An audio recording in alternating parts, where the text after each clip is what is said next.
Hello. Welcome Hello back. all to you and to me and to everybody else. Yes, welcome back to Product Like It's Friday. It is Friday. On a Friday. Shocker. Yes, it is Friday. So we are back with, I guess, our next project idea. You know, I will say this. Um, that was quick. What part? We came The back quick, first. Oh, like okay. with it, and I think you had mentioned this idea of taking a break, Yes. but we didn't. We were we stumbled right into it. Yeah. Yeah. Classic. Um, so I'm not very prepared because like when I mentioned taking a break, it was yesterday. So I don't It's I true. don't have too much prepared, but I did prepare like the new like the visuals of the intro and the outro, um, and yeah, um, I guess we'll dive into it. Let's go. I'm ready. Oh, before we do, I did just get. Okay, never mind. We'll talk about it some other time.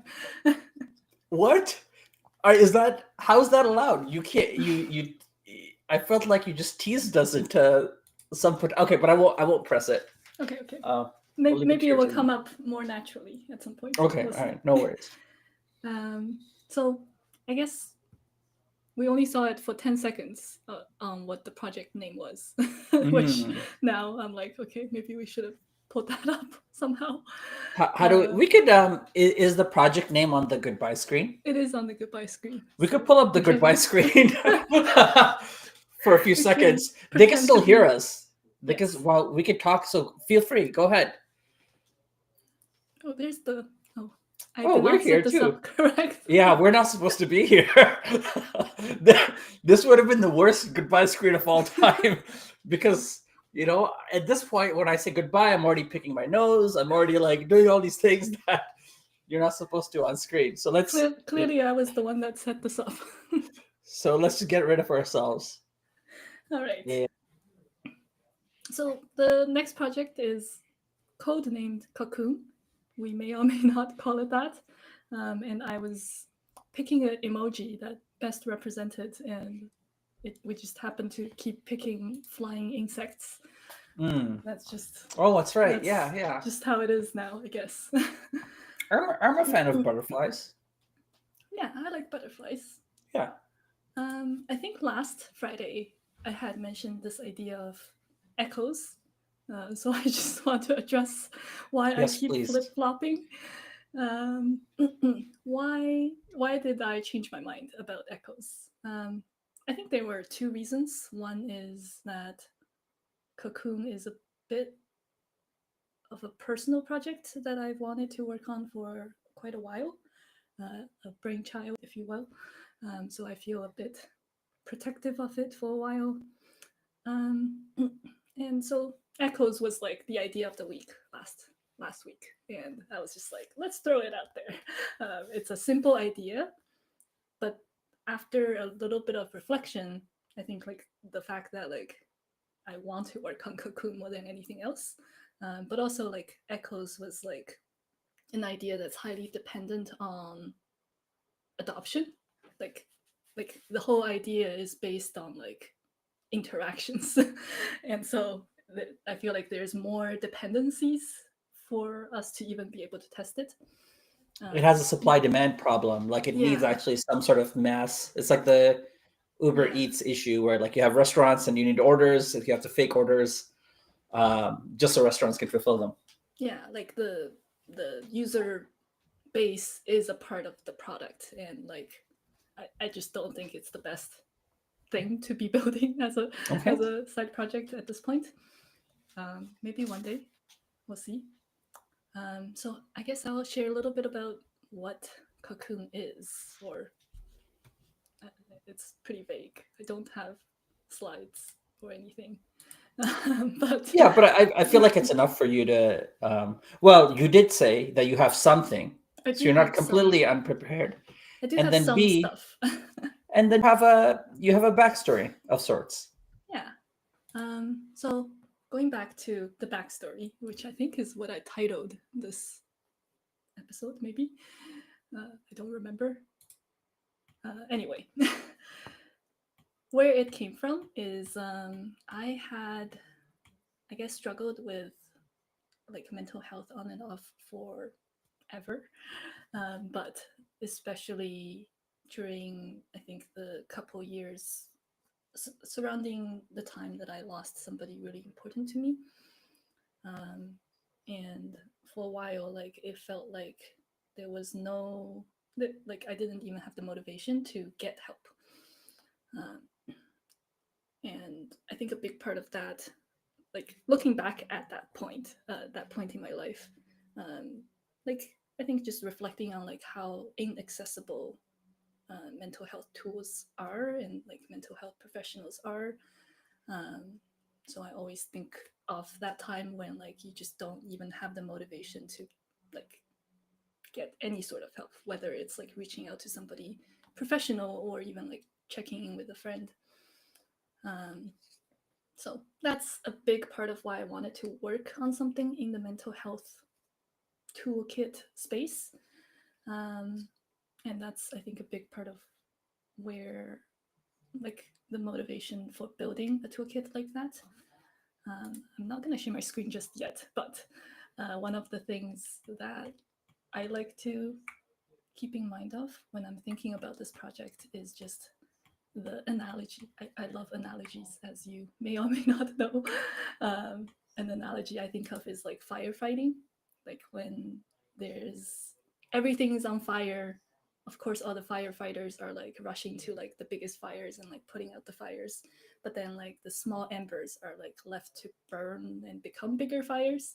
And I think that analogy apply to, I mean, both mental health and healthcare, honestly, uh, at least where we are in Canada, and I'm sure a lot of other places as well.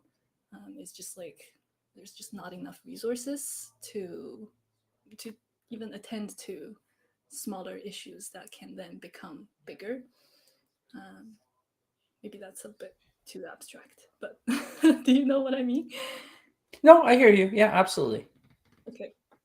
Um, and I think where I'm thinking about like Cocoon and where it fits within like mental health space is like that putting out smaller fire like side of things, because I don't think I'm gonna ever be equipped to build tools that put out big fires. Like I just, I'm not Right. Yeah. Yeah. I'm not a psychotherapist. I don't have what it takes to do that, and I think that's okay. And I feel like there's a big gap for people who are in that like not severe enough phase, but like also like if you let it simmer, it's gonna get worse. Right. Um, so yeah, I guess the idea came out of my depression. Yeah. Yeah. Have I don't have like a 5 step of how I got out of it, but I guess what I will say is that one thing that really helped me is like learning some skills through therapy that I can then tap into later on, like even after I left my therapist. And so I want to share some of those skills with other people that I see, like they are, like Yeah. friends who are struggling with really similar things, and it's hard to share those tools um, to help them. And I mean, it's close to my heart because I think, like, I don't know, I'm just somebody that want to help people. Yeah. Okay. Yeah. Yeah. And I feel powerless when I cannot help someone um, that I care about. Um, yeah, so that's what I guess the essence of Cocoon is like this idea of like creating a set of tools that can be used by people when they need them um, to put out smaller fires. And so presumably you have a set of tools that you have been using for yourself. I do, yes. So, I mean, I think the idea didn't come to me overnight. Like, really, it kind of came down to, oh, I started adopting some tools. Not all of them worked for me, but just for the Mhm. record, like some of them like didn't fit. Like there was one that I think it was like plan your day or something, so that you can like plan for happiness. Okay, yeah, yeah, And I was like, this is just giving me anxiety. yeah, I feel yeah, like I'm failing at planning my happiness. So absolutely. there are tools that like work and don't work, and I think it just depends on the person. Yeah. I'm sure it works for somebody.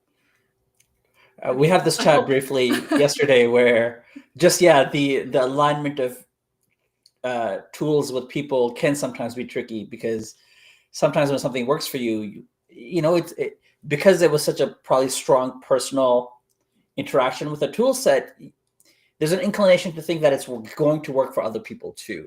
And there's a balance somewhere to say, okay, look, it worked for me, and maybe it'll work for other people that are in a very similar situation or very much like my temperament. Yeah, yeah, and I think that's also a big hypothesis that I have. Right? It's like how many people. I mean, I'm selfish, so I want to build the tools that work for me first. um, but like there is the inherent assumption that because it works for me, it works for at least some other Yeah, people. yeah. Let's at least some people, we hope.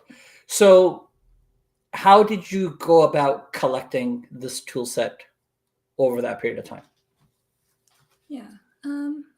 For me, so ugh, when I when I was going through therapy, we had a workbook that like we went through, which I think through talking with other people who went through therapy, especially cognitive behavioral therapy, Hmm. um, like I learned that it's not like even just that approach is not the right approach for everybody because like Right. who wants to do a workbook. Right. Not me. Sorry. Yeah. Yeah. um and like I'm sure most people don't want to be doing a workbook. Hmm. Like that's my hypothesis, is that more people don't want to use a workbook than people who do. you know um and maybe I'm wrong, but that's my assumption is that after you're done with school, you're like, No, I'm not doing homework. no no more no matter homework. what. Yeah. Yeah. Um, So I had a workbook, which I kind of forced myself to at least try, um, through the I guess the structure of like having a therapist that keeps me accountable every week. right. Um, so I gave them a shot, and like some of them, as I mentioned, didn't work, but then some of the other ones kind of helped, especially through like repetition. Um, Right. and some of it is like literally just reframing of like sometimes, like as an example, this is a very like basic tool example. um, Sometimes it's like when you are in a bad place, you're very extreme in your thoughts. Like you're like, oh, I'm never Okay. Yeah. gonna whatever, always gonna be whatever. Like Right. you're very like black and white about what you feel and like what you think about the future or whatever. And the tool is literally just helping you to like step away from that black and white extreme thinking and being like, like maybe you have some evidence for this, but maybe there's also other evidence that suggests you're Hmm. actually pretty okay. Right. um, and like that's definitely something that's helped for me to just getting the habit of like challenging my own, I guess, inclination of Right. being like I'm always whatever, or like I'm never whatever. Um, so tools like that helped. I find that like the more simple ones helped me better, versus Mm. like when you have to do a whole bunch of things and then you have to follow through. And yeah. So you're using these tools, the simpler ones, and over time you see them helping you. And I guess at some point you're thinking, hey, I want to bring these out of the workbook into a different Yeah. format. Yeah, because I mean, I guess like even when I was going through therapy, I was like, okay, like I'm not printing, I'm not printing worksheets. So I think I exported like those specific pages as Yeah, PDFs and just put them on like my iPad, yeah, so that I can yeah. make as many copies as I need. Um, and That's the then worst. I'm sorry, but that is the worst. You're like, I'm depressed and I have to print out worksheet yeah, pages. I'm sorry. yeah, yeah. I thought this was therapy. I You're know. supposed to get me out of depression. You know? Why am I? But Why I is. think that's the thing, right? Like I feel like at the point I went to therapy is when I started feeling okay enough to make some effort. Right. But like if I had a more accessible set of tools, then maybe like earlier on I could be, accessing these tools. It's still very effortful. Like no matter Yeah, what it of is, course. Yeah, it's gonna exactly. be like Exactly. it still takes a lot of effort to just do something, do anything. Yeah, Um, I think the flip side of it is sometimes you don't know what somebody considers a burden given the state they're in. So, and it might be the case where a digital format of that might be considered a burden versus a physical yeah, format, and vice versa. And having the options for these tool sets to be available in both spaces makes sense. yeah, yeah. I think that's a good call out. Anyway, and then I started evolving these PDFs because Mm, I don't like inefficiency. And sometimes like some of these worksheets are like, oh, it's like across 2 pages, and I'm like, I don't want to flip between 2 pages. yeah, 2 pages. Get out of here. um, yeah, so just like I started like creating my own like template, if you will. um, and it definitely like helped to some extent. And then there's also like some of the worksheets, like it's 2 pages because there's a lot of different prompts. It's like think about this, Mm, this, and that, and that's why it takes up so right. much space. Got it. Okay. So it's not actually like how much you're like actually writing. It's more like here's all this potential things to think about. um, and like one I was just like, this is a lot of reading each time, and like what if I can just describe what I'm going through and it asks only the relevant questions. Like Got it. don't make me figure out which questions to like Mm, to think about. Like a therapist, I guess, like a right. therapist light. Sure. um, so that's kind of where the idea came from, that I'm like, okay, maybe this can be digital, like maybe this is not a stupid template on my iPad. Hmm. And maybe it's something more digital and like more conversational, dare I say. Right. And then um, when did that sort of um, thought emerge about converting it to more of a digital space? Like, I guess I'm looking for a year because I want to, I guess, tie it into yeah. available technologies now versus what you were thinking of back then. So this, I think I started exploring it like end of 2023. 2023. Okay, At so least the idea. yeah, and so we're still 2023. We're pretty heavily into sort of Yeah. this, as you alluded to, this conversational AI space. On the flip side, we're kind of also dealing with potential dangers of tying things that are fairly serious, like therapy and mental health and just healthcare in general, to something that's fairly fluid at the moment, like AI. And so, I guess, what were your thoughts, even back then, like a couple years ago, as you're devising this idea? Yeah. Um, hmm. I think my thoughts were like generative AI is a double-edged Mm-hmm. sword. And I Mm-hmm. think like one, I see a lot of potential for it streamlining processes. Like anything that can be described as a process, I feel like can be automated in one way or another, right? Mhm. At least simplified, at least some parts of it. Um, and I think two, I forgot what the two was, but I forgot what the two was. But yeah, I think like the danger definitely acknowledged. Um, I think I was trying to not overthink it, Mhm. which is ironic because I'm a Right. chronic overthinker. Right. But I was trying to not overthink it and just be like, I want to build something that works for me and maybe something I can share with I my see. friend who is going through depression.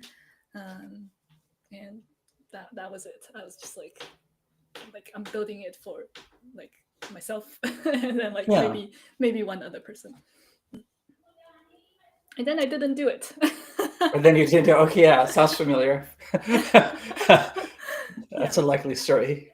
Well, I tried, I guess, Right. in like last year, I think around April thing. TLDR, last year I tried to do like one new thing every month, and this was That's on the right. list. This was on the list of like maybe let's just take some steps towards it. I think it was my side quest for April last year. Oh wow. Okay. Yeah. And what I tried to do, oh, I don't think I can find it, but I had like this this little like goal sheet that I wrote like what I want to be able to accomplish by the end of the month. Oh wow. Um, Okay. which yeah. I'm always like overly ambitious about them as Right. well. So even when I try to de-scope, you're gonna love this. Yeah. Yeah. Yeah. No, I I hear was you. like, I was like, okay, what's a roof shot goal that I can set for myself? Because my first inkling is like I'm gonna build the MVP, Right. and then I'm like, okay, what's the roof shot goal? And Well, I think, by the way, just so I understand, I'm not familiar with that term. oh, okay. Are you Mhm. just saying that No, because I'm okay, generally not familiar. okay, This is not for television. I actually do not know. okay, okay. So there's like this idea of a moonshot goal, which is like, what's the like, where do we want to Okay, go got if it. Yeah. we went to the moon? With this idea. And then the roof shot go is just like in the same direction, but it's much more like feasible Much. or doable. Yeah. Yeah. All right. Okay. My roof shot goal, I think, was to have, I think, not user, but like three subject matter interviews, I guess, and Okay. and build a proof of concept. Okay. All right. Nice. Nice. um, yeah, Wait, but build a proof of concept in code or in like a Figma in a interaction? testable Like, form, like in a oh, so form like, that mhm. that allows me to evaluate if it helps, if it is valuable, I guess. Okay. Okay. Got it.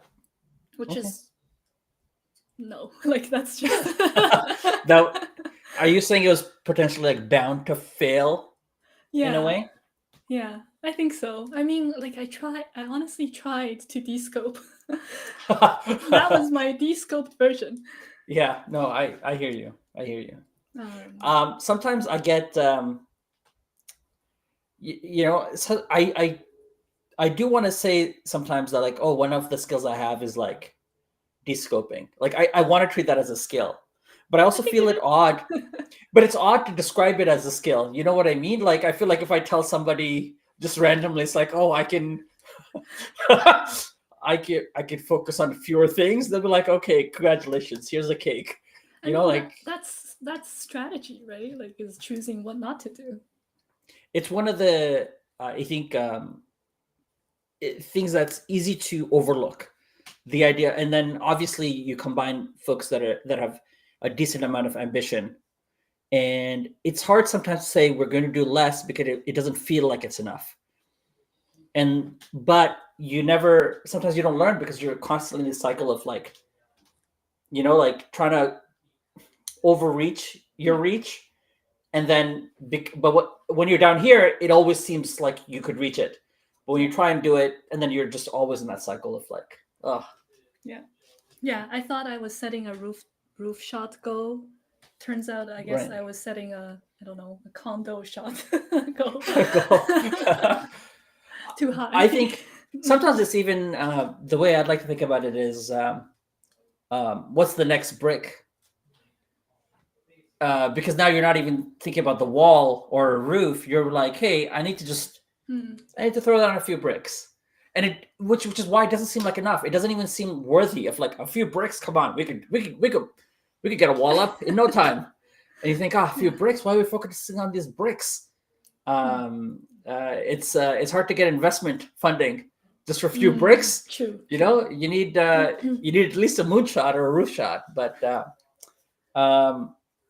But so last week you were in the echo zone, the idea of the week, and then somewhere midweek you felt a desire to shift here. I know you briefly mentioned it, but any other, I guess, insights you have as part of that shift? I think it just like I wanted more. I guess like it comes down to that. The thing is, I had a lot of anxiety about it being a product like It's Friday thing because I think I'm not a very public person in general. I like to say I'm not an open book.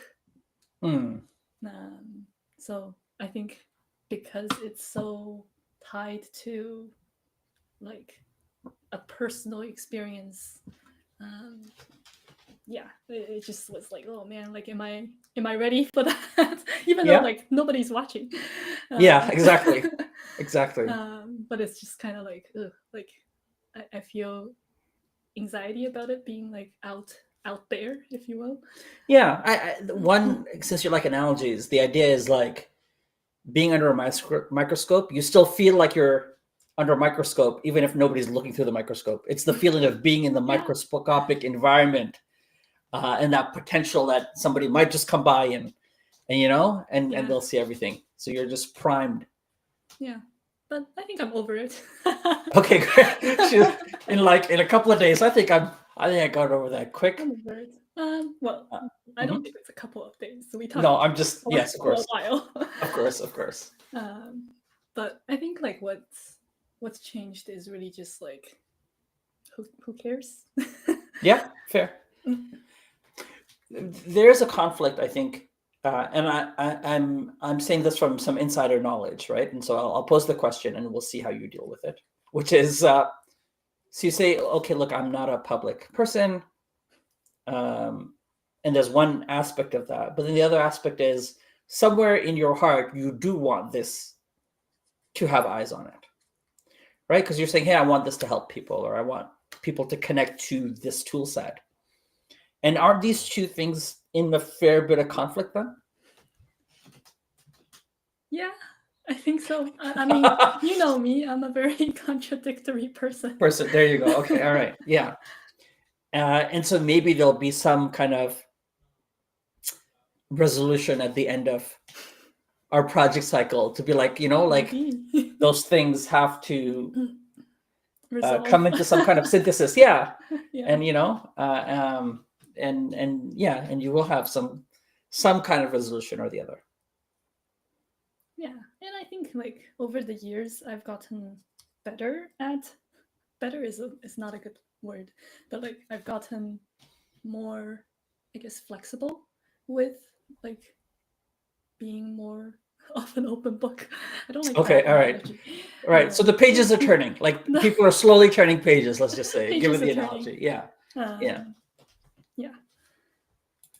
I guess going back to what I tried to do in April of last year. To be fair to me, I did continue until like August. Oh wow! Okay, all right. Interesting. Because I checked the timestamp of like the last activity on Figma. Okay. What I've done during those months is I think a lot of the discovery stuff. So if we're pulling up, I'm just gonna pull up the Figma now. just for point of note, I have not seen any of this behind the scenes. So this is we're going to learn about it I together. tried to show you. And I was like, no, no, we need to save it for television. Okay, we gotta put ourselves back somehow. Oh, there we are. There we go. So just going back to like the whole idea of like the product process or whatever, I think I spent most of my time on discovery. So as I mentioned, I was like, I want to talk to other people who have similar struggles, and who have maybe went to therapy or maybe have not, and just try to get a sense of like a wider, I guess, sample size than myself. Because even though I was like, I want to design for myself, I was also, Mhm. I want to help other people. And I was getting some, I guess, signals just in my own friend group that like other people struggle with their mental health as well, even when they're going to therapy. Mhm. And then I spent some time on like shaping, shaping, as in like I tried to like map out some user flows and like did my best at trying to like scope to like one tool in particular. Um, where I where I honestly failed was, I honestly started zooming in. So at first I was like, okay, here is the one tool I'm gonna build, regardless of everything else. So I'm not going to show everything else. But basically, it's this. This Okay. worksheet that I was like, this is the tool that I find myself using the most. And I've talked to other people who use some variation of this Mhm. in their own lives. And so I was like, this is like, if I'm building only one tool, this is it. If I'm being honest, where I really struggled is I started getting distracted by other tools and I Mhm. started mapping them out. Uh, Yep. Yep. and I was like, oh man, like, I could make a buddy quest. I can like, I can like, I don't know. I got way too distracted by other shiny things that Yeah. I do have. I did build somewhat of a proof of concept for this, um, but it's no longer working, and I'm not sure how to Oh. make it work. So I spent a little bit of time like writing this massive prompt on like the OpenAI Right. playground, I guess Mhm. the what's it called, assistant API, I think. And I had deployed it too, but it's not working anymore, and I'm not Why sure would it why. stop? So it's if it's ChatGPT slash OpenAI, why would it stop working? Good question. I have not touched it in months, so I'm not sure. Mhm. Huh. um, Interesting. but we can certainly look at it as well. Okay. Oh, But we're gonna get to see. essentially, do we want to do that now? Sure. Yeah. Yeah. Whatever you feel gives us a good overview of, or a scattered overview of your So scattered your overview. thoughts. Yeah. Yeah. Let's Um, be honest. Why no? Why sugarcoat it? yeah, let me just make this bigger.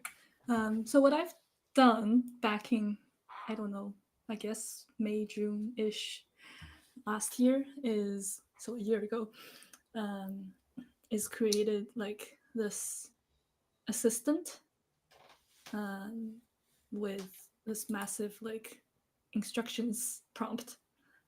It's literally just like step 1, 2, 3, 4, 5, Mhm. 6. Um, the interface has changed a little bit, so I'm also like, what is happening here?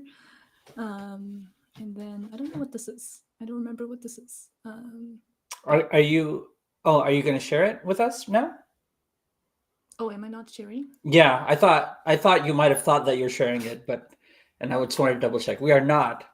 Oh, There there we it go. is. Okay, Okay. sorry about that. So this is it. Um, so I came into like the OpenAI's playground, and I had thought that the assistants could be a good tool to build what I am looking to build, maybe. And so I created this, which I called Challenge Negative Thoughts. And I wrote like this massive system Mm. instructions. So it starts with just like some style instructions, so like how to speak, and then some like step by step process, basically outlining, like what is happening first. Like the user is sharing their situation first, and then the assistant is identifying the details of it, and then the user is confirming it. And anyway, it's a whole thing, and it's a long Oh wow. it's a long prompt. Okay. Wow. Okay. Yeah. Yeah. That's been, I would say, iterated like a couple of times, just based on like my own testing. And I guess let's see if it works. Not having a good time. Let's just say, let's just see if it still runs. I'd have no idea. Yeah. Okay. Yeah, maybe not. No, it's just like something is silent broken. treatment. Something is broken. Ghost GPT. Yeah. Your quota. You haven't. Okay. It's a billing issue. A billing Mary. issue? Oh man. I had thought that something broke. I was gonna say that, but I was like looking at that prompt and I was thinking, wow, that's where OpenAI is losing millions of dollars. It's because of these prompts. Okay. Well, maybe I shouldn't resolve this right now, but what I did after that is I literally copied a template. I think. Hold on. Let me share this tab instead. Are you seeing GitHub? Yeah. OpenAI assistant test. I literally copied this template, and I had no idea what I was doing. I just like followed the steps, set up the key, and then like made sure it worked first. And then I basically changed the API key to be the one that maps to the assistant API, if that makes sense. Right. And did not change anything else. And then deployed it on Versal. Yeah. I guess it was created August of last year. And then it stopped working, I guess, because of a billing issue, which is unfortunate. But this is what I deployed, is just like literally just like start ranting to challenge a thought. And then you can just start ranting. And unfortunately it doesn't work. So I'm not gonna embarrass myself a third time. Okay. All right. But yeah, I think that's all there is, maybe. Okay. Obviously there's a whole lot of distractions, as I mentioned, along the way, but this is, I think, the more concrete stuff. Well, I mean, because I guess my next question would be, where do we go from here? But before you answer, I'd like you to consider a few things. One, which is, we could go anywhere in that Figma. So we have a comment, by the way, just before I jump in. Oh yeah. Oh, did we both click on? Yeah, classic. Hamad says, "Sir, Honeypot project was completed." Yes, Hamad, the Honeypot project, for the functionality that we intended, was completed. I think we finished it, I want to say, a week ago. Yeah, Saturday, Sunday-ish. Yeah, I wouldn't count Saturday, Sunday. I think we had a Friday where we kind of did a debrief, and then we did a few other changes. But on last Friday, we did a debrief of the Honeypot project. We completed, I think, 99% of what we had. Well, actually, I feel like we completed more than 99% of what we had thought. But you know that your 99% change as you go. But we did complete. We got it to a state of completeness that I feel like we were both fairly satisfied with. And now the next steps for the Honeypot project are to test it more broadly. But that's really, I mean, we might bring it back on stream at some point as part of that. But insofar as like working on it, ideating on it, coding on it, like we're done, and now it's really time to get feedback from people that are using it, or try to get people to use it and then get feedback from them. So yeah, and then now we're kind of trying to embark on another project with a redemption arc, I guess, because we had a redemption arc for the honeypot project where I said I was going to do something and I didn't do it, and we're like, let's try and do it, and now we're trying to get Mary that redemption arc, where so one of her ideas that she kind of tried to work on but didn't quite get it to a satisfactory level of completion. We're trying to do now. And on that note, given the description of what you have so far, so what do we do next? But keep in mind that we don't necessarily have to do any one of those. Like each distraction becomes an opportunity in this case. And it may, like, would it, having a second attempt at it, would you consider a different opportunity within that distraction set? Would you stick with the one that you had worked on the last time?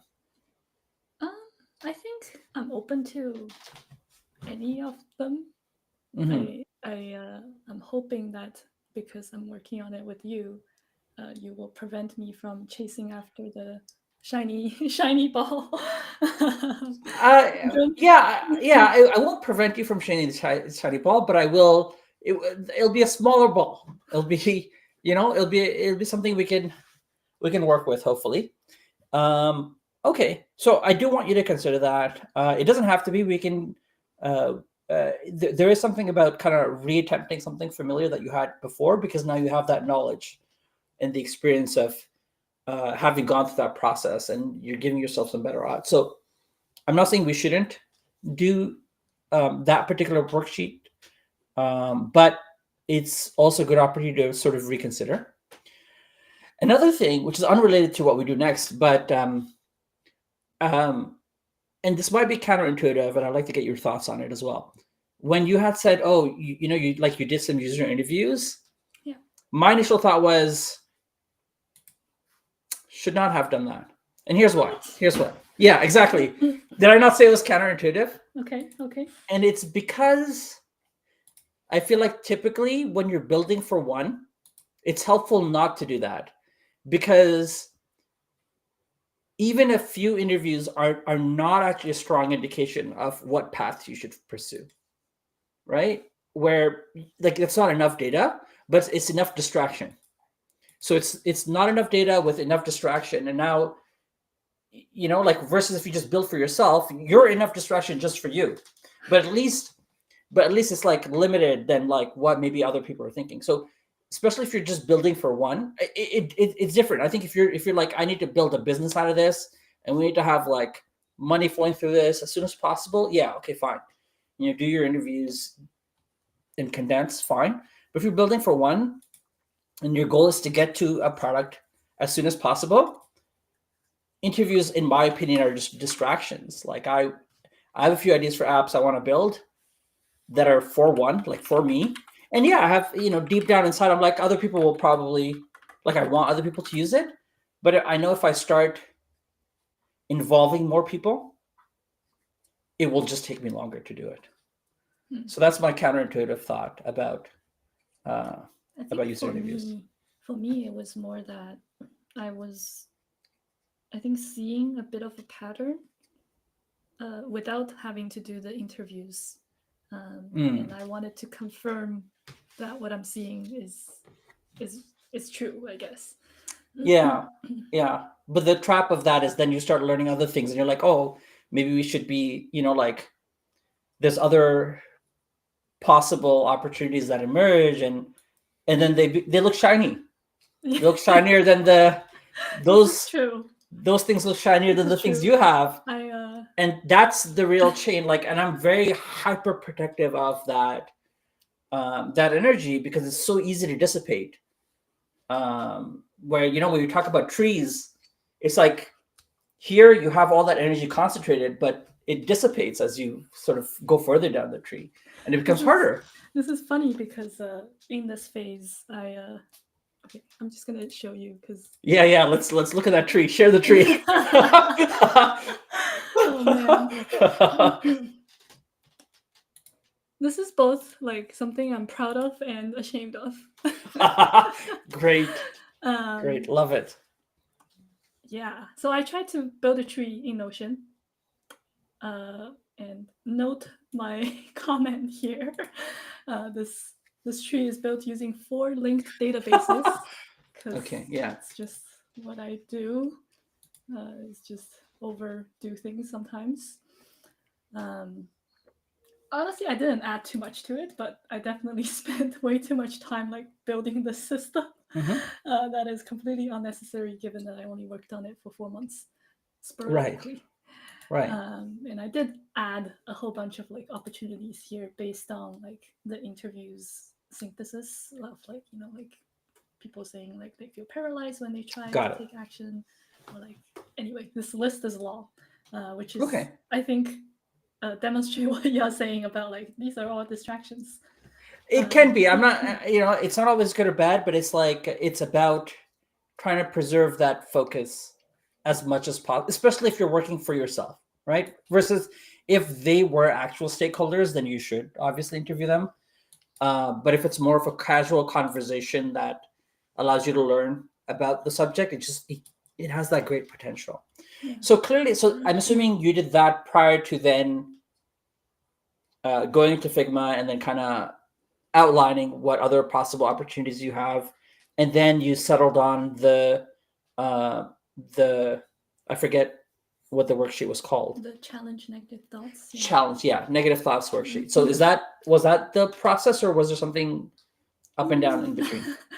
I tried to. So the weird thing is, like when I first started working on it, I was like, let me just build the tool, and then I started second guessing.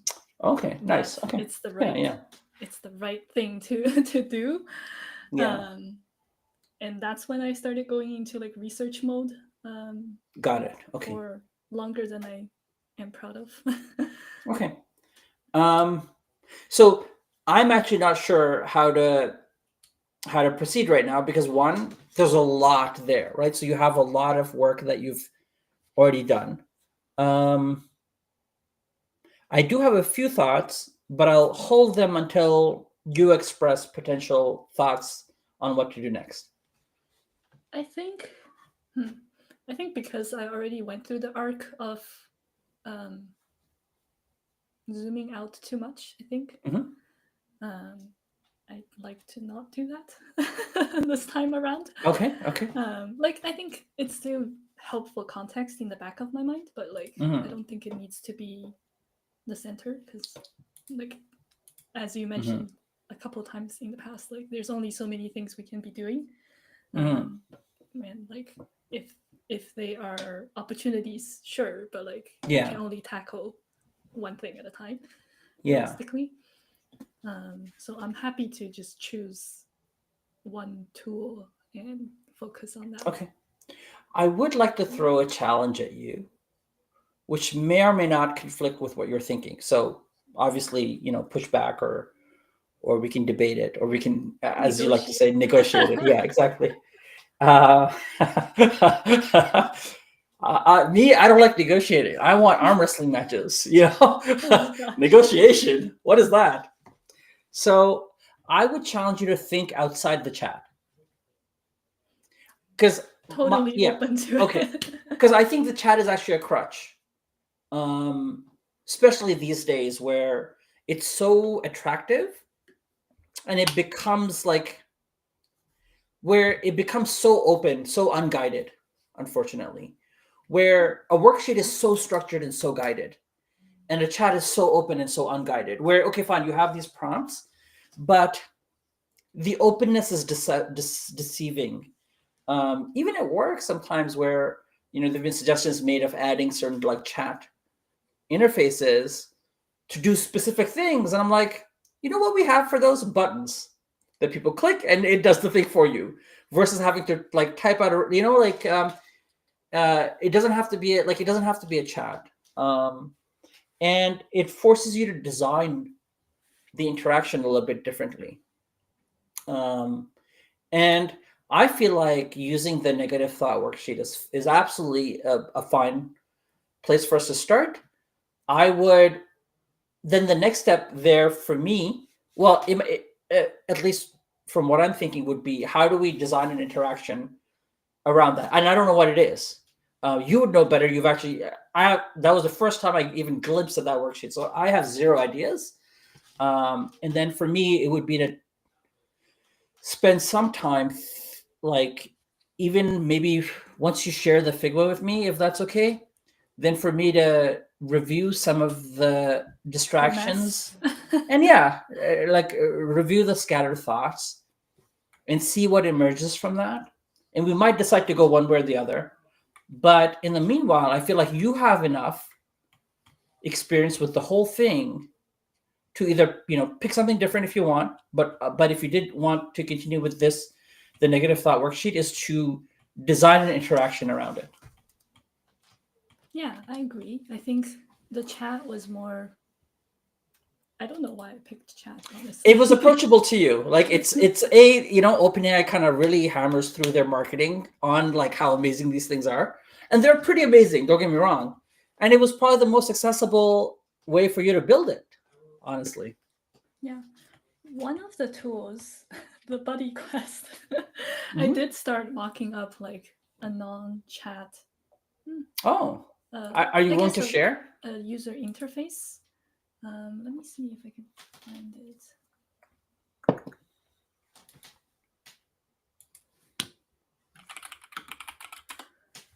It's very silly though, like which is It's why I didn't go down the path. well, let's see. Something sillier may emerge just yet.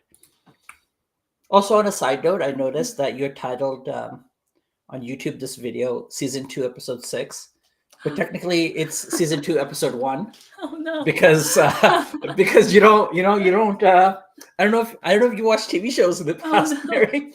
I don't know if you've ever seen a TV show, but second season start with Episode 1. Just wanted to say that. Well, we don't have to change that now. Don't worry about it. We'll do that later. Thanks for the flag. No worries. Okay, let me share. This feels like sharing like dirty laundry. Yeah, yeah. All right. So I had started mapping out this idea of like it. Like the idea is that like usually when you're like struggling to do something, there's a reason. Like there's a deeper issue than just the thing itself. Yeah. Because you're bored or like you're I don't know overwhelmed or whatever it is. Um, maybe you're motivated only by deadlines. Um, and I'm also trying to recollect what I was thinking a year ago as I'm looking at this. And I think what I've mapped out here is just like a flow of like what it could look like if you're like struggling with a task and you reach a tool. So it should ask you like when do you want it to be done by. If you do it, this is the reward and risk mechanism, which is like how would you treat yourself, and if you don't do it, what would you be willing to commit to? This was actually inspired by a conversation with a friend who was like, I often will give myself a reward like watch an episode of something after I do a boring task I don't want to do, Right. which is interesting. Risk, I don't think works as well because you're not going to punish yourself. I think most people are not going to do that. And then I like the part about like going on a buddy quest, like finding a buddy who is also trying to do something for their own personal goals or whatever it is. Right. And really, like, it's a pretty simple thing. It's literally just like midway through that timeline, you get a checking, and you either you tell it what your progress is, and Yeah. and then some sort of gamification here as well. Right. Like what happens if you complete it? What happens if you don't? What happens if you both completed? I like the button aspect of it, not as much the solo stuff. Yeah. Because I think like this is cool. I'm like, I would be more motivated if somebody else is gonna yell at me for not multiplying their points or whatever. Would you be? I You don't know, know. Maybe not. yeah, okay. Well, Maybe not. on that note, I do want to question. So one thing about this, if you can kind of maybe zoom out so the whole path is visible just broadly, and I'm curious on how this flow slash tool emerged, because when you shown us the worksheet, it was very clear. Like, this is a worksheet that's coming from some source that has decided to put these questions based on these scenarios. It's not clear to me looking at this pattern whether it comes from a certain source Yeah. worksheet material or whether it's sort of devised through other means. This came from a book. What is it called? I think it's called The Anti-Planner, which has a bunch of like different tools for people with ADHD. Right. And I think I added the buddy component. Okay. Later. Got it. I think I've come across the Anti-Planner on social media? On Twitter. Yeah, a long time ago. I think so. See, there's some things there's some things that I want to say, but I'm a little concerned about how it will be received. So I guess I'll leave that up to you. No, which go is ahead. I have no okay. idea if this works. Right. That's what I was gonna say. It's like sometimes, like there's this, which is then you kind of. It's like even with let's say honeypot, it was easier to build something that we kind of knew was tested in some level, and then when you're working on for work, whereas in this pattern, like there's precisely that danger of adding other ideas that may be good or not, but will now take you further away from having something that not necessarily works. That's a secondary thing to me still, but will be built. Is almost a first thing. Like both those things are actually important because ideally you want the thing that you built to work in some context. And now, given that, so you really have to decide what phase you're in. So whether you're in a phase of like, hey, I have something that's a bit more concrete that I can convert to a digital area and get usage feedback on, versus I'm committed to building something that is more experimental, which means that it needs more cycles and more work in order to get to completion. And so I'm not saying necessarily we shouldn't pursue that kind of thinking or that kind of avenue. It's you have to be in a completely different mind frame of expectation to say, yes, this is an experimental thing. We don't know, but we're going to build it. And obviously it will inevitably take longer. Yeah, I think that's a good point. Because this is very much like like somebody came up with it, put it in a book, not therapist backed, right? Right. Okay. Yeah. And then I even added more stuff to it. Yeah, I think it's like a remix of a remix.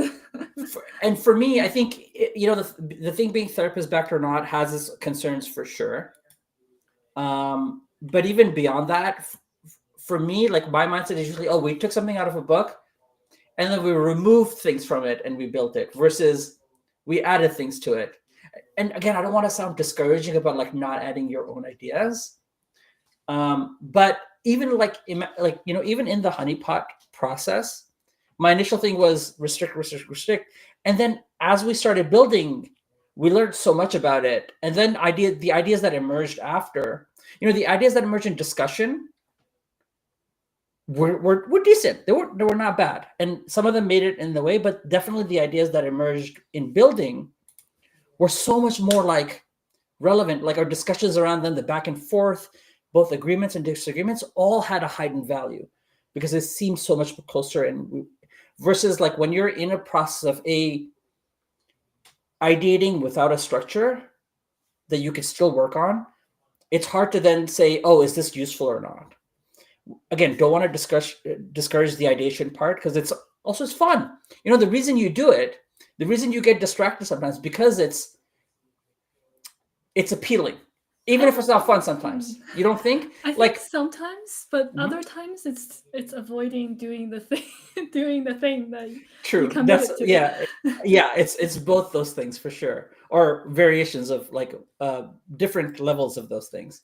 But again, like I just feel like sometimes when I say these things, they may come off as discouraging, and I definitely don't want to appear that way. But I feel like at least having gone through the honeypot process, I feel like we at least have some basis of like, hey, what if we really constrict certain thoughts and then let the ideas emerge as like during the process of building versus giving ourselves the pressure of having those ideas up front. And then the challenge would be, um, where do we begin? Like, what do we focus on as a kind of restricted foundational path that then can be ideated on as we go. It's Yeah. not easy, but No, no, no. something. I welcome it. I think Okay, great. Yeah, yeah. it's All right. it's. I feel like it's a balance that I need. Okay, good, good. Yeah, because I feel bad. Like I'll say it anyway, but then I'll be like, "Oh, am I being discouraging?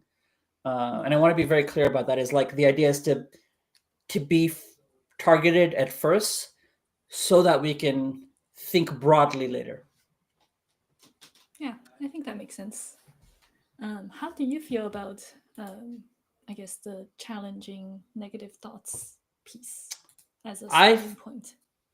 like I said before, I feel like I think I'm happy to start on like any one of those. I feel a little bit better about it than let's say the other flow you had, for example, because it seems like super concrete. It seems like we can even like Yeah. adjust the usability of it and think about like what makes this more usable. Again, outside of a chat interface, although the chat interface may be the best for it, is just the reason. Okay, so there's an extra reason why I want to shy away from a chat interface is because it is also distracting for us as builders as well, because you think that it could do more than it can, and then it starts backfiring. Whereas if we come up with, it could still be conversational, but the conversation can be far more guided, Yeah. than what it's so. So I think, yeah, I think that's a good starting point. Yeah, definitely. If we start with something that, even if it came out of a book, that's fine. We outline it and we say, okay, look, what's the heart of this? Okay, let's just build the heart. Let's start with one. Let's start with one organ, and then let's build the body around the heart. So yeah, heart first. Okay, cool. Yeah, I like that. I have no idea what it could look like. I was also like, the chat as an interface, like, it was not ideal. I think chat as an interface is ideal for some pieces, Yeah, like like when, I guess, when the user input tend to be more ambiguous. It's a great way to, like, you know, convert that ambiguity into something more yeah, streamlined. But when, like, the user input that we're looking for is a yes or no, or a whatever, yeah, or like between a certain set of options, it's not it's not the best. And I think I used it because there were some pieces that was like, I think it could benefit from, like, hmm, collecting ambiguity.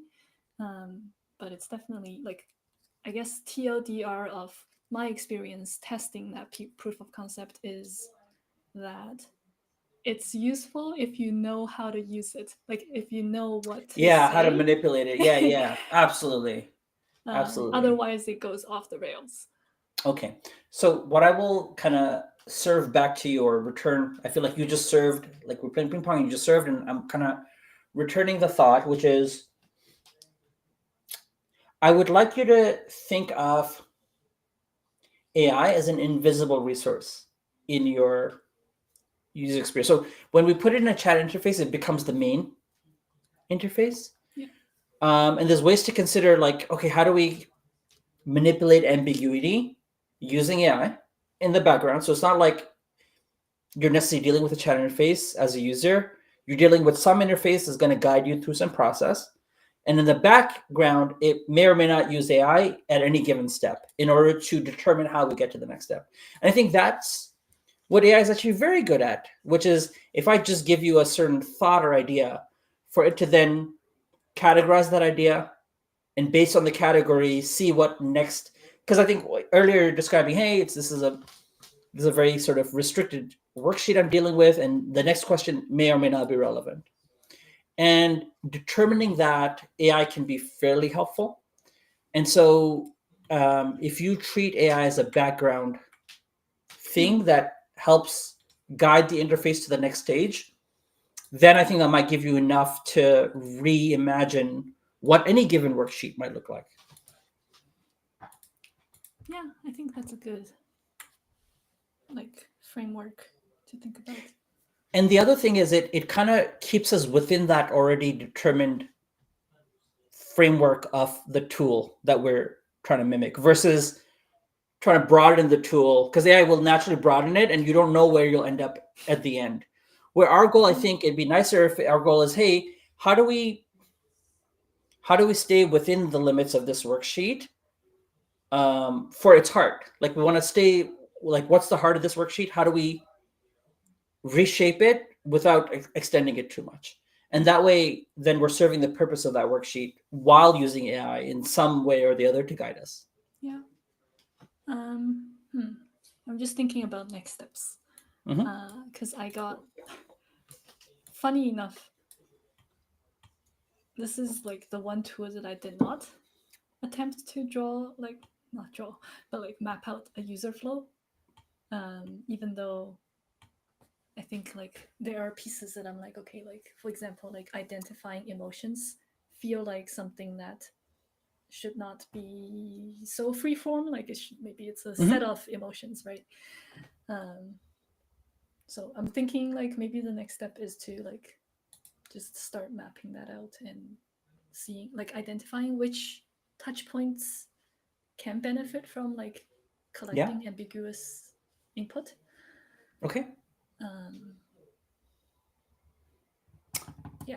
I did have another thought, but it's a lot of this initial phase of working is going to be dependent on you and going to add more work. So I had a thought that added more work for you. Okay. Okay. Which is to actually pick multiple tools. Okay. And have some basic level of interaction mapped out, even user interaction, because I feel like we're so close potentially to building something. But we're limited by the worksheet interface, and then we don't know what interface we want eventually, right? Like there's still, or maybe you have a clear idea. I have some vague idea, but it's not very targeted. But I can imagine you, because I don't have to do the work, I can imagine you potentially looking at multiple tools and designing some limited interaction around each one, and then deciding what we pursue after versus committing to one, if that's helpful to you. Because at the very least, it takes, because we have less to go with, I feel like, in terms of, oh, someone's going to use this feeling, than Honeypot, where it was very high level, I thought, for start off with, but if you feel that's helpful to you, so I just want to throw that out, it is more work for you up front. Yeah. I think it could be helpful even just to, like, I guess, apply the same process to more than one tool to see like what pieces translate and what pieces might emerge. Yeah, and you might find you like this sort of interaction in this tool better than this to begin. Yeah. And then that maybe something is simpler. Or something simple, exactly. Something is simpler, something may emerge as a result of that, but it is a bit more work up front. Okay. We can do that. Well, you can do that, it I seems. can do that. It's great. I can do that. anything else we should be thinking about at this point? Well, I think the homework for me partially will be to review Homework? broadly. Yeah, unfortunately, yes. Review broadly what you already have in terms of your notes, in terms of your flows that you have, and the different tool sets and ideas that you have around them. And then something may or may not emerge in my mind out of those things. But in the meanwhile, I feel like you should definitely proceed with how you imagine these to be interacted with in a digital interface. Yeah. Okay. The board is a bit of a mess. Do you want a quick walkthrough? No, actually. Okay. I'm happy with Send it to like me. yeah, because the lack of walkthrough allows me to, because you know why? Because I don't feel the need to get it on the first try, if that makes sense. Because there's no pressure on me to get on the first try, because inevitably, um, I'll have. For me, the first experience with it is just like a primer, like you apply to the wall, and it's not the painting. It's not the actual paint layer. It's just the primer. And so I'm like, do I have to get it perfect? No, it's fine. And then when it comes time to paint that extra layer, I feel like then I'll leverage your kind of your intent behind what you have there. Okay, sounds good. I think I've shared it on Figma. So I guess we can start mapping. I can start mapping. And you can stare at the screen. Exactly. Happy to. All right. Let's see. I think what I will do, let me share my screen that you will be staring at. So as I mentioned, this is a huge board. I think because I'm easily overwhelmed, I'm just going to call it something, and I'm going to structure it the same way as Honeypot, and just maybe call it like Legacy Playground or something, because it's too much. Cool. And then I will start a new page. Also observe that I was working in the basement at the time, and I was like, things are too bright, so I made my own black background because FigJam does not allow dark mode for some reason, at least at the time. So I think what I would do is I'm gonna take the worksheet and this is the system prompt just as reference, and I'm just gonna plop them here. Oh no, now I have to change it back to black. Okay, cool. And just gonna call it tool flows or something. I don't know. Okay, so the heart of this worksheet is that when you are feeling a particular negative thought of some kind,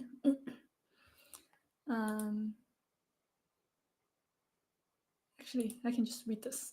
Depression, poor self-esteem, and anxiety are often the result of irrational negative thoughts. So this is basically what I was saying about like black and white thinking. Someone who regularly receives positive feedback at work might feel that they are horrible at their job, right? Because of one criticism, the irrational thought about job performance will dictate how they feel about themselves. Challenging irrational thoughts can help us change them. For the record, this came from, I think, what's it called? therapistaid.com, I think. Yes. I'm just gonna... Yeah, I saw the domain on the bottom of that. Oh, okay. Cool. Yeah, there you go. A question about this, if I may, is what's the entry point? I think it's one thing to know that I have this worksheet there, Yeah. The But how do trigger. I sense? Yeah, how do I know to reach out for this worksheet? Like, what Yeah. should be the trigger point? Yeah. I think like even without mapping it out, that is to me the biggest unknown. Whether it would be helpful or not is like when you're in that moment of need, do you recognize it? And Well, I think that's sorry. something that technology cannot Yeah, help. yeah. Yeah, probably not. But I'm still curious on what the recommended, like, my assumption is if a therapist is saying, "Hey, here's a tool," I'm like, "Yo, bro, like, Oh, when do I use it? yeah, like, how do I like? You Mm. think I'm gonna be in the moment, all like frazzled and dazzled, and be like, let me pull out the tool? No, like, how do I? It's so because it's so emotionally driven. Yeah. The moment. How do I tie that emotion to a tool?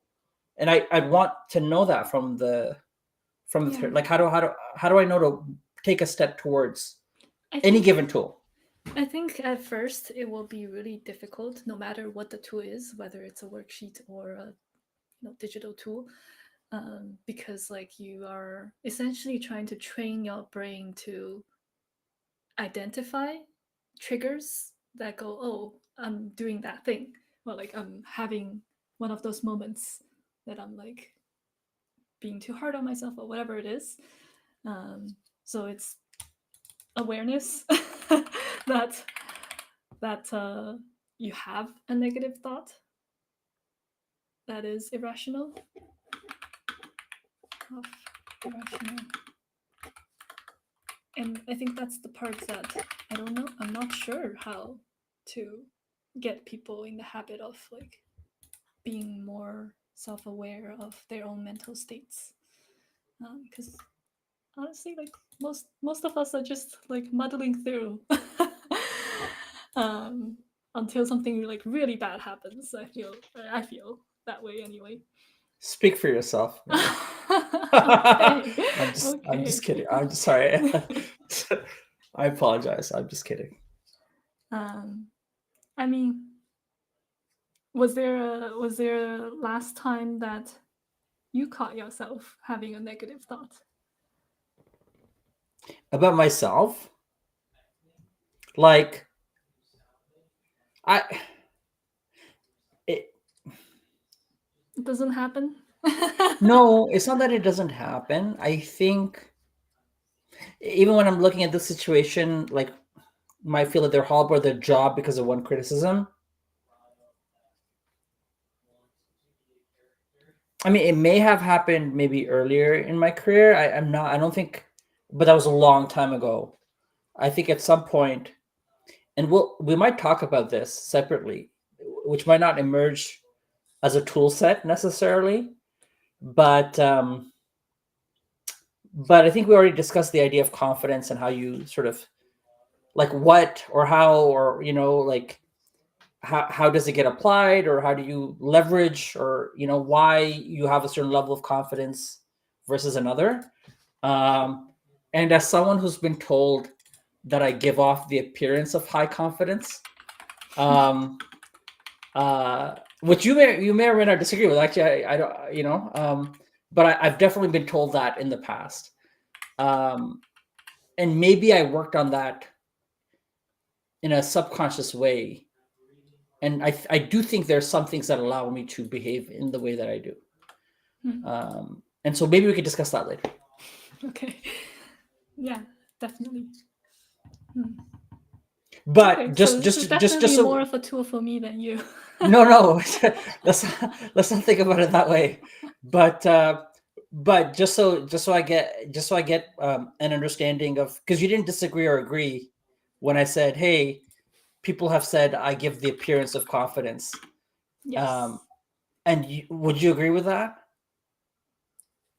Mostly yes. Mostly, how dare you?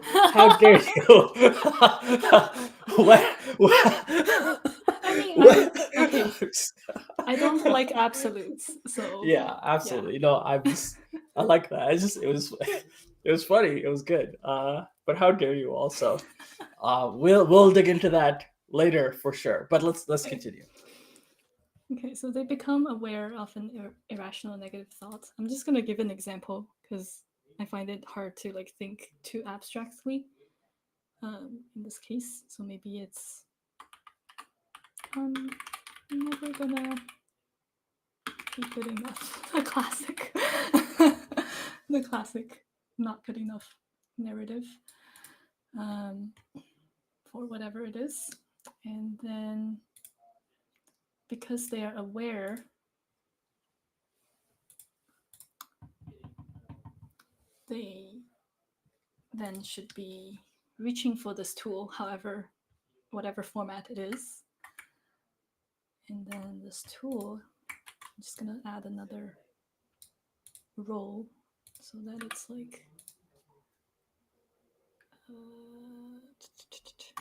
product. Mary, sorry to interrupt again. Yes.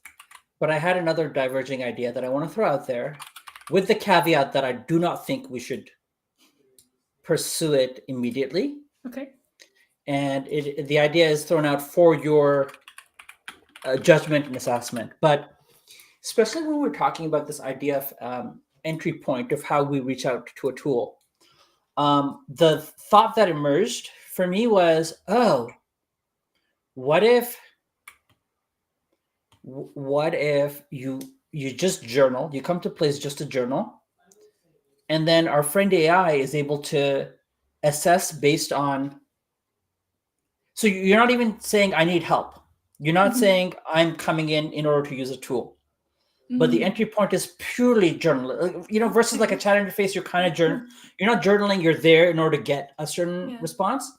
But whereas journaling might be its own, you just journal, all you're doing is journaling, and you might come in and say, this thing happened at work and I'm never going to be, like I feel like blah blah blah blah blah. And maybe the AI doesn't have to immediately be like, here's a tool, because that might be the last thing you want emotionally in that moment. But over time, based on what you've journaled, tool sets can now be recommended to you potentially. But this is like way down the road because it requires maybe multiple tool sets, because based on what you journal, it might be a different thing. And then there's a whole journaling aspect. So I just want to throw that, because we just spoke about the entry point, and right when you typed in, I'm never going to be good enough, I was like, hey, somebody might write that down somewhere. Yeah. But they would never know that I need a tool for this. But I feel like, I don't know, I feel pretty good about that, where it's like, it's kind of a surprise, like, surprise, we have a tool for you. Yeah, I like that. It kind of relates to like one of the distraction, which is like the idea of like having a tool set that takes care of both reactive and proactive things. So like if you're coming here and you're like, I'm just checking in, mood tracking or whatever it is, or journaling, you can then use a different set of tools versus like when something is actively bothering you. But I do like journaling as an entry point. Do you journal? No. I'm the worst. I'm not. I'm the worst. Okay. I've also never been to therapy, just so you know. Never. Wow. You are confident.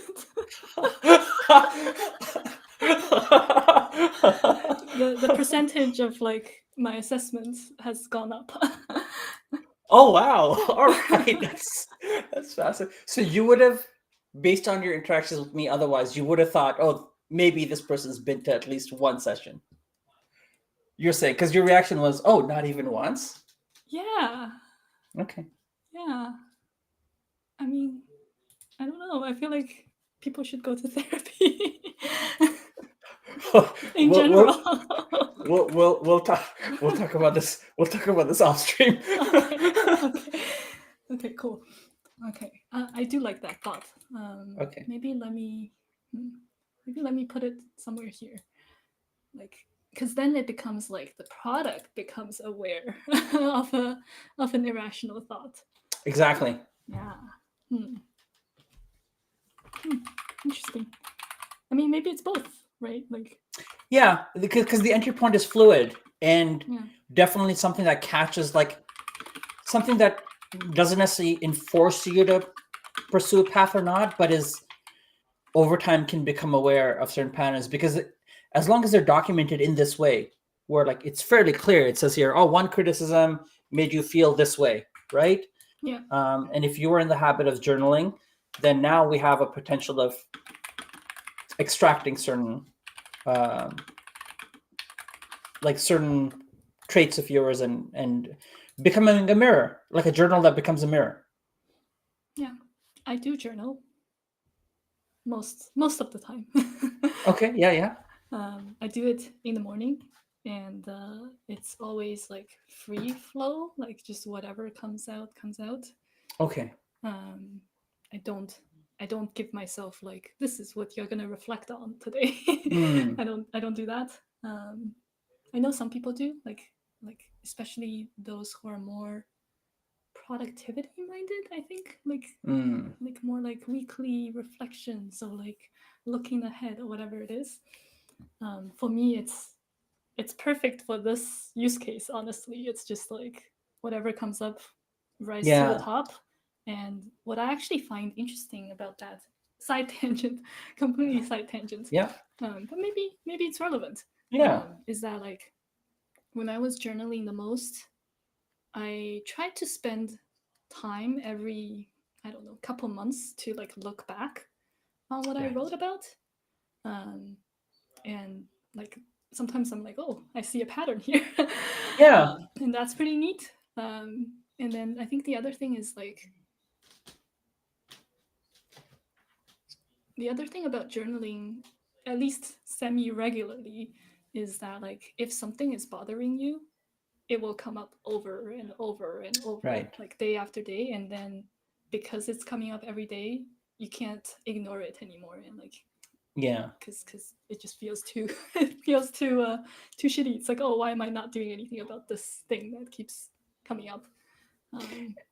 And how do you decide that you want to journal or not journal, especially when you're saying you're doing it semi regularly?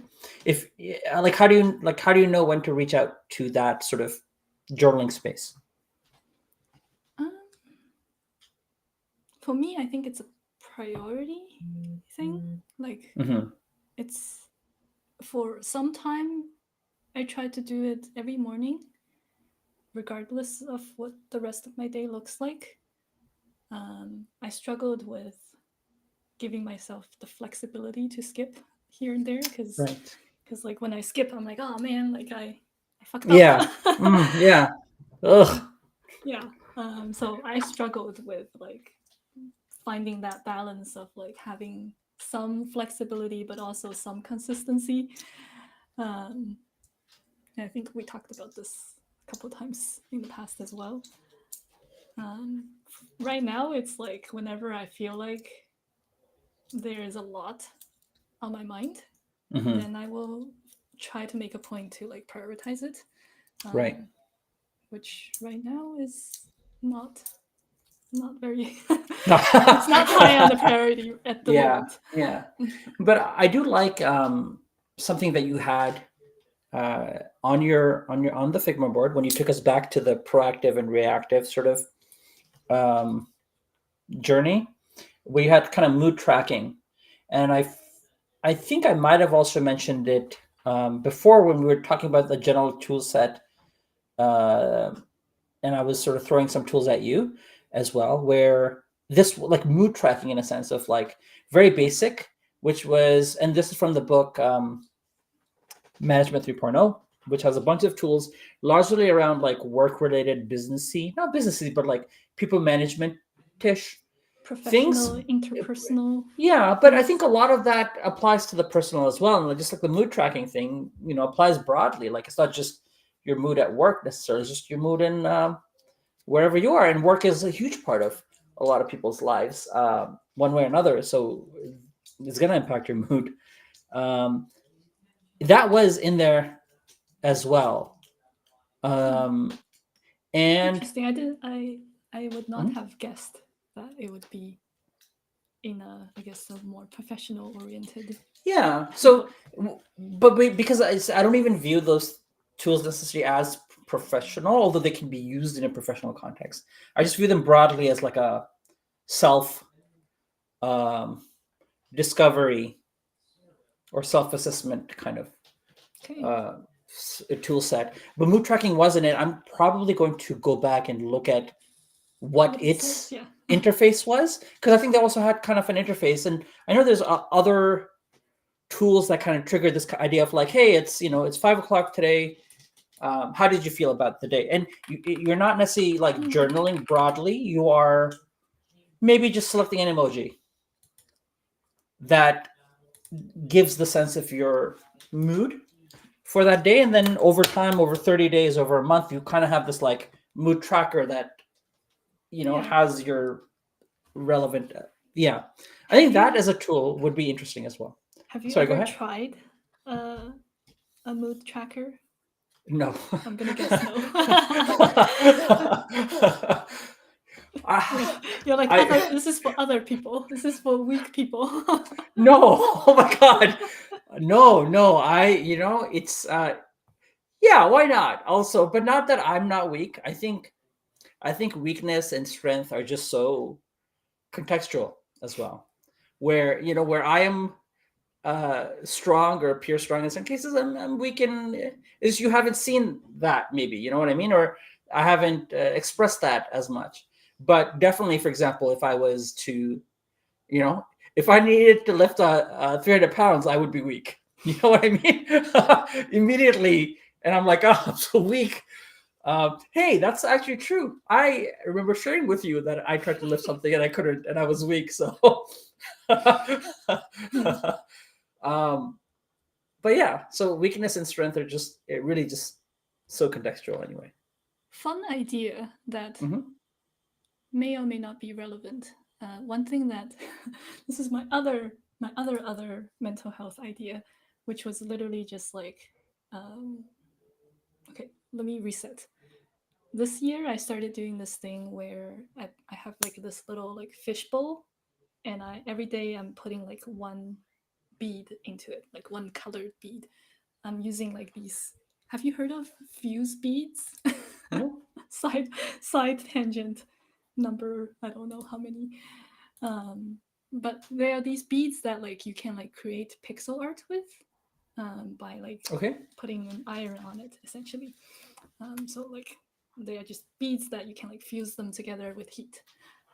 Anyway, Oh, okay. yeah. And over the holidays, like we tried to like create something with one of those like beads kit, and I really liked it, and I was like, there's something here. Mhm. So I started doing this thing where like in a fishbowl, my partner and I, every single day we are like adding one bead into that bowl that represents our mood. And it's just like Okay. All right. however like up to your own interpretation on like what the color represent. It's like Hmm. maybe green is happy or whatever. Yeah. Maybe red is like you were angry or whatever. And I actually really liked the experience because I mean I had thought about it when I first started this, because I was like, oh, like sometimes when you're sad you feel like all your days are shitty. um, Mm. when you're like happy, it's like everything is awesome. Sunshine and roses. Look, maybe not. Maybe not. No. You know why I'm smiling. I think it's because I think I have a different framing for my mood set, which is not to say I don't want to be out here and be like, oh, I don't need these tools because I am more aware of my mood or whatever. Which is probably not as true as maybe I would feel. But I do think that a lot of times I let myself, um like, because it's just, I actually probably don't go to that level of like, oh, when I'm sad I feel like sadness abound, or when I'm happy I feel like happiness broadly. More like I really, really accept the ebb and flow and the fluctuations of my own moods. Because there's, like, I feel sad many times a day. And that's okay. Like, and I feel happiness is too extreme. I don't know if I ever feel happy, but because Love that. happiness is like, but I feel very content many times a day. In the same day that I felt, like, good amount of sadness. Yeah. um and I feel like I'm very comfortable in that space now where like I'm sad. Okay, I'm sad. I'm feeling the sadness. Sometimes I don't want to explore it because I'm like, I know why. Of course I know. Like, come on, I'm going to pretend like I don't know why I'm sad. No, I know, and maybe I don't want to really face that, or I'm facing it. I faced it in many levels, but it's okay for me to be sad. Like, like I don't necessarily treat it as something I need to shake off immediately, but also I trust myself to know that I don't know. Maybe like I spin my body and maybe I'll feel a little different, like, or a little bit of 5 minutes later, I might be out of it. Maybe I won't, maybe I will. And both of those things are fine for me. So I think I'm generally I these think days. you're a little different from like most. Let's just say I feel like a lot of people around me want to avoid bad feelings. Oh, I see. Right? Yeah. Okay. Yeah. Like Yeah. once even just feeling an inkling of that bad feeling, it's like, oh, how do I like distract How do I get myself? out of it? Yeah, how do I Yeah. get out of No. Yeah. I think I've become used to the idea of sitting with my sadness in ways, and I don't mean physically sitting necessarily, but like being in a space, recognizing, oh, because I could feel it. Like there's, like your shoulders might feel a certain. It's different for different people. Like your shoulders might move in a certain way Yeah. when you're sad, when you're not, or your chest might feel heavier or whatever, which is like. And I go, oh wow, I just felt that, and it might just emerge out of nowhere. I'm driving and boom, like it's here. I'm like, oh, I'm feeling this feeling, and I could feel my body changing as well. Obviously, it happens to reactions to things, right? Where like sometimes I'm in a situation where there's a power imbalance and I'm unable to maintain. I'm like, oh yeah, I'm sensing these things where like this is what's happening. But yeah, I don't necessarily. But when I'm alone, I definitely don't feel like the need to like not be sad. Okay. That's yeah, we need more people to get to where you are. Okay, yeah, because again, I didn't want to be like I figured it out or whatever. I think over time I've emerged in this space. Yeah, I feel that way more nowadays. I think like I'm more okay with just being able to be like, yeah, I'm not, not feeling 100% today, and that's Yeah, fine. Like we're not supposed to be like imagine. yeah, Like, and that I would be think way too much. exactly. I think one framing I think I've shared with you before is I imagine there to be some level of sadness in the world all the time because it's probably not zero sadness, right? And like that'd be what is that? And for me to think that I should have zero share of this global sadness is absurd. Yeah. Like you know what I mean? Like, should I not feel sad ever? That's silly. I feel like there's a lot of sadness in the world, and I feel like probably some share of that sadness is mine to carry for different and every day a little bit, but some days more than others. Yeah. Yeah, I've certainly had moments where I'm like, why is this happening to me? But then also like, why not? Like, why not me? Yeah. Absolutely. Yeah. How did we get here? We're talking about mental health, Mary. How could See, we not get here? This is How, why I was unsure. yeah. I mean, okay, but I'll even like this idea of why me and why not me. I won't share the story, but I shared a story with you yesterday. We're definitely like I went through both those things very quickly of like why me and like of course why not me, and also why other people and why not other people as well because that's also sort of interconnected in some way, right? Like I can't be the only one who's saved or not saved or and other people either, and yeah, it's all related in that sense, and definitely out of those things, kind of the idea of like, oh, there's sadness in the world and it's fine for me to be. So I think it's fine. I think it's I deserve some sadness certainly. Deserve? I don't like the Yeah. word deserve. Well, but then you feel like you, Because I but feel because like the deserve. Mhm. Okay, this is Go ahead. No, going off the rails. oh, let's go off the rails. Let's go. Deserve kind of imply that, at least imply that you did something to get the thing that you deserve.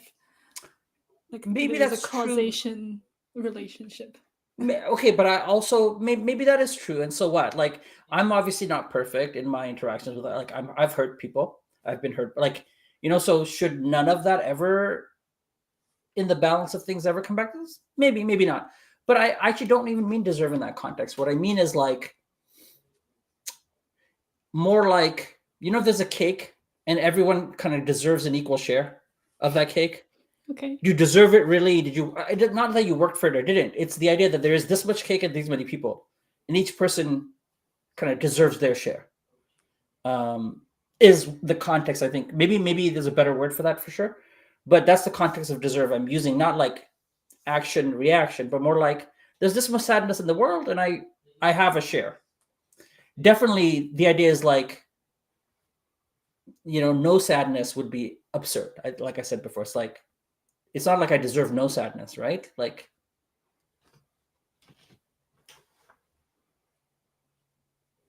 I feel like this project is gonna be a lot of like just off, all like off musings, the yeah, side. yeah. Yeah. The other one, Yeah. we're avoiding the math. Remember, we're like, can't. I'm not gonna do this math.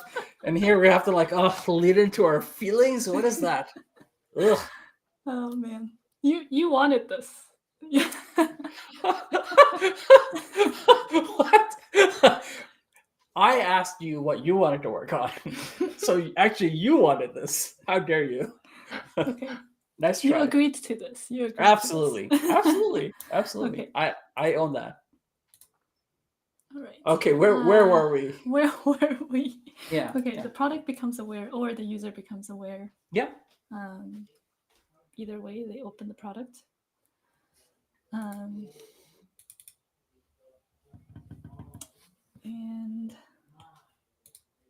I guess let's ignore the mood Yeah. tracking It's and just journaling for now. yeah. That's just I caveated that with like, oh, that's not what we should focus on it, but it's good to note it down because we might eventually work our way there or something similar. And then maybe the product is, I think, like originally I was like, oh, this should be a set of tools, but like if we just start with one, it should just jump right in, I think, of some kind of like what's going on or whatever. Yeah. Do you think, because in the original worksheet, the idea is that you have to first identify what the thought is, because sometimes it's not really a clear thought as well. Like sometimes you feel really overwhelmed and it's not really like, I don't know. It's not really a clear thought, like I'm never gonna be good enough. Let's assume that the thought is already there. Yeah. I 1A, 1A. think absolutely. I think we should like make it simpler and easier for us and really assume that all we're doing in this first implementation is converting paper form to digital without any bells or whistles. Although we may add those bells or whistles, because I think the trap still is, and I might be thinking of this incorrectly, so you correct me because I'm trying to read your mind and I don't know. Is because this is mind reader. It's true, fair. Because there's this urge now that we have a tool like AI to be more like, oh, like you start with "I'm not feeling good" and it asks you why.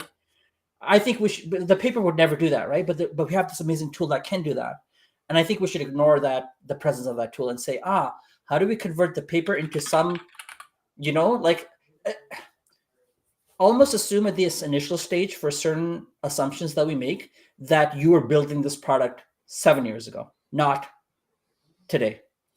Even though in the back of my mind I've already said we'll use AI in the background, and so we'll sort of break that rule. But assume that we actually don't have access to this magical thing that can parse all words. Okay. And now we have no choice.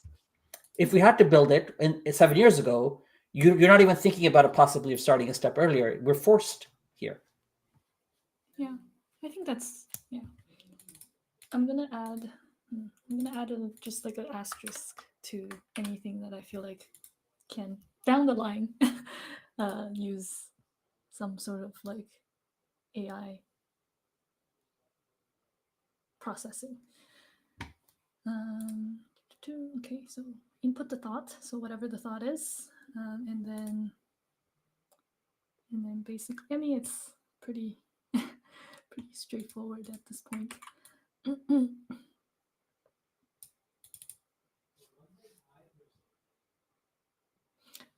I will say that the tool that I used personally is a little bit different from this, and I'm wondering if that's a if that's a tangent I should go down. Yeah, I think. Well, my assumption was that this was the tool that you used. This is not the exact tool I used. This is like one that somebody I talked with used. Oh, okay. Maybe give me one moment to see if I can just find. Which tool, if presented with a choice of one or the other, do you think is better? I like the one that I used. Oh yeah, of course you do. Of course, But I think that's the one we should be basing it off of. Honestly, I okay. feel we should really lean into building this tool set for Mary. Oh, I'm Didn't I excited. start off? Didn't I start off by saying talking to other people was a mistake? This is true. did Yeah, I where did not? this come from? Exactly. Like, you know. Okay, let me find it. Because I got it. Where is it? This is why, like, Yeah. sometimes I'm like way too disorganized, and sometimes I'm building a 4 database Notion page for no reason. On that note, just so you know, like about being sort of selfish in this way, you'll you'll remember that I shared that I want to build a chess trainer for myself, Yes. and I actually don't want to work on it with anyone else. You know why? Okay. Do you know why? Why? Because I don't want more ideas. I actually want to limit the starting set because I know for sure the moment it's open, then it becomes beyond. Like I want it to be so like, ugh, like a mess of a tool for myself first, and then and then I want it to potentially emerge out of that. But I know that it won't be for one otherwise, and it is a selfish thing, but I want to own up to that. You know what I mean? Like I actually like that idea. I really just want to be like, oh, I just want to start coding. Cool.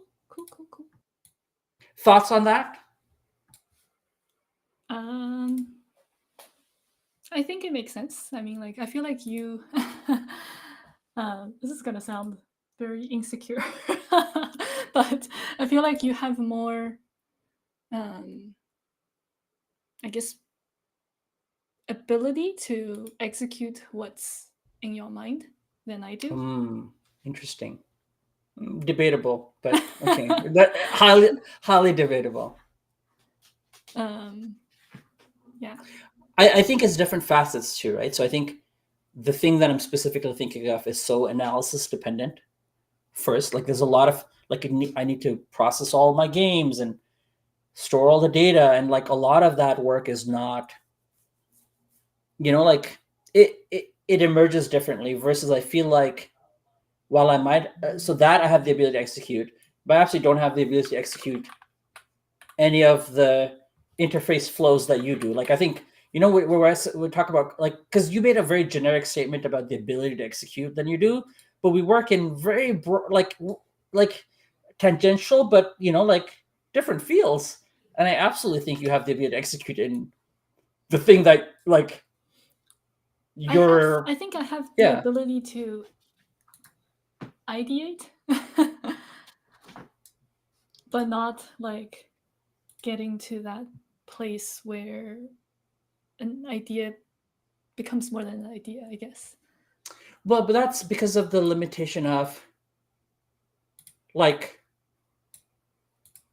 that's because it takes a different skill. But if I started off with the honeypot idea, I don't have the skill set or whatever it is to execute going from that to the wireframes to a higher fidelity mockup, and like the look and feel of that. Like I have like not zero, but I have very little ability to execute any of that, and definitely not at the level of proficiency or skill. You know what I mean?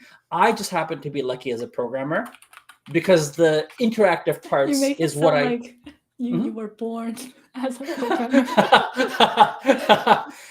I just happen to be lucky that I have. Let's say if today was the starting day, right? Then I just happen to be lucky that I'm a programmer, and the interactive nature of it emerges through programming currently. But like the physically interactive, like the button clicks or whatever. But the design interaction is all before that. So I don't like how you necessarily framed the idea of executing. It's very focused execution.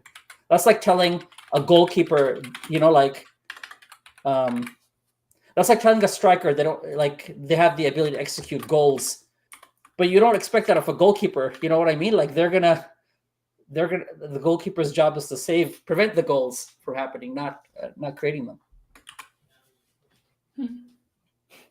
Sorry, I'm ranting here while you're working. I'll stop now. That will happen. Okay, so this is actually the worksheet, and maybe let's just walk through it because like I almost feel Yes, like this is the the flow. perfect. So basically, what happens is like you are in a situation that you feel something about whatever it is, and so you come here. Also, like note how terrible this is, even for like a printout. Like, am I Yeah. really supposed to like write 2 words, a line, and just like write the situation in this like super narrow column? Anyway, so first, like you're just identifying the situation. Like, what were you doing? Who were you with? What happened? When was it? And then you're describing a couple moods. So it's like, this is the situation, and this is how I'm feeling. Um, and I think the idea is that you're only supposed to like, because sometimes it's multiple, right? It's a complex tangle of different things that come up. Like you might be angry and sad at the same time, and it's like, okay, what do I want to address first? And that's the idea, is like analyzing like what is it that I'm feeling the most, or like the mood that I'm having a hard time coping with the most, and circling that. Um, and then and then it's about like identifying what are the automatic thoughts associated with that mood.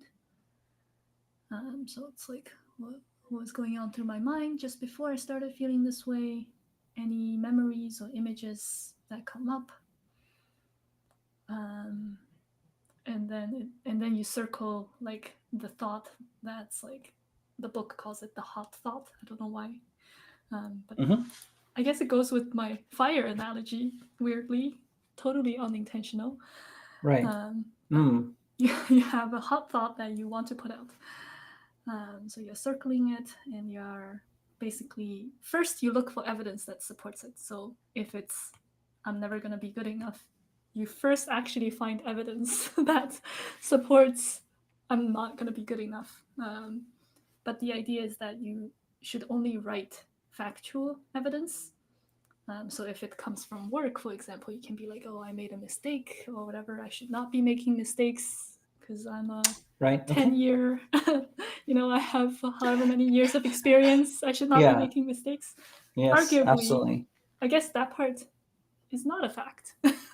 But the I made a mistake is a fact. Mm-hmm. Um, and I think there's some more context, like Hmm. examples, I think, as well, Okay. Okay. on some other page. Um, and then you look for evidence that does not support this hot thought. I should go find page 72 and 75. But basically, there are some prompts that help you discover evidence that kind of get you out of that like, I'm a horrible person Right. mode.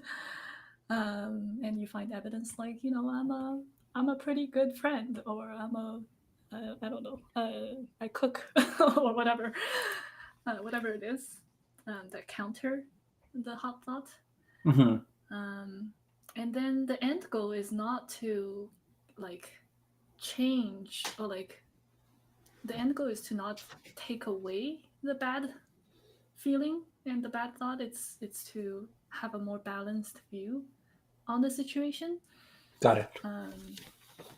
And maybe at the end of the exercise you still feel that way, and I think that's okay as well. Yeah, absolutely. And yeah, that's the exercise. Yeah, I like this quite a bit because ultimately these exercises, I think there's this desire to change quickly, like we said, to get out of sadness or hold on to happiness or whatever the case may be. But we sometimes forget that it requires many layers before you even get to that stage. And like doing the exercise once is just one layer. It's not gonna magically, Yeah. realign you. It really is the journey in this case. Yeah. So I think Mhm. I will be mapping this out. I don't think it would be too complicated. Like it's basically this, and then Yeah. you're probably pulling the additional resources for reference. But I think that's great. I think this is actually fantastic. What I would still throw a challenge at you if you choose to accept, which is, you know how before I more said, tools. huh? Pardon More me? tools. No. Actually, I think this is a great starting point. I don't think we Okay. have to go anywhere else. If there was a more tool I was going to throw at you, it would have been like, oh, how would you design a mood tracker? But that's a distraction now. I think you going out and pulling this tool in is a very good indication that we should work on this. Just because we were starting with something, because again, you have a more intimate relationship with what we see here. Yeah. The challenge I want to give you is, because you know how before I said, oh, AI kind of works in the background. I want this to be AI less completely to begin. Let's build that. And, feel free to push back if you don't feel like that's the thing we should do. And the reason I'm saying that is I think that building experience will teach us how to use AI to enhance whatever we build first. So whatever we build first actually won't be the final thing, but that building process itself, I trust, will guide us towards how to implement AI as a tool better with what we want to build. Versus if I start AI first, it's too broad. It's too like, even with like, let's say there's a magical tool in the background, it's too broad, and Yeah. it's a trap I actually. agree. One thing I do want to Mm-hmm. at least entertain is like Mm-hmm. the idea of different types of input. So like whether it's like writing, like typing, or like voice. Because Oh, I see. I do feel like it's tedious to type stuff. Oh yeah. But as long as I think that's fine. Voice to Voice word to conversion text. is fairly, yeah. Voice to text is fairly, like like that was available to you 7 years ago. Yeah. Okay. Right? Cool. Whereas like this magical thing that will do almost anything was not available, and I really want us to go from like it's actually more work for us, not less. But I think that every time, like every minute that we spend on it will be worth it, because we'll just become like, we'll learn so much as part of that process. Okay. Cool. Yeah. I think that's all I got. I do have to go. Okay. Yes. But I think this is great. Yeah. Cool. This is not where I thought we were gonna. I guess it's where I thought we were gonna end. But not how we would get there. Yeah, not how, Right? definitely. Yeah. Okay. Good. And I think it's a good call out to like use the tool that I use, rather than like just some other variation somebody else did. Yeah. Exactly. Yeah. Perfect. Cool. Well, I guess we'll pick it up at a random time, or next Friday. Or whenever. It's up to you now, right? We're back to where we were with Honeypot, where it's like, hey, because it's heavy for you, it's really up to you how much and kind of what you do, and it'll bring us to next week, one way or another. Cool. All right. Well, I'm excited. Great. You want to lead us out? Yeah. I was waiting for you to that, but okay. Thank you for joining us in this second season of Product Like It's Friday. And we didn't take a break. We were like right after. Let's go. working on the project Cocoon this time, still largely in the discovery phase, as you'll see us emerge towards more and more of what we want to build, learn about what we want to build, and hopefully jump into it. So yeah, like Mary said, we'll see you next time at a random time. Who knows? But thanks for joining us, and good night. Did you just wink? No, I blinked. I swear I did not wink. I know how to wink. I'm not, but I did not. I did not. If any winking was purely coincidental. We'll have to watch the Watch. We'll have to do a replay. But again, thank you for joining us. Let's go home, everyone.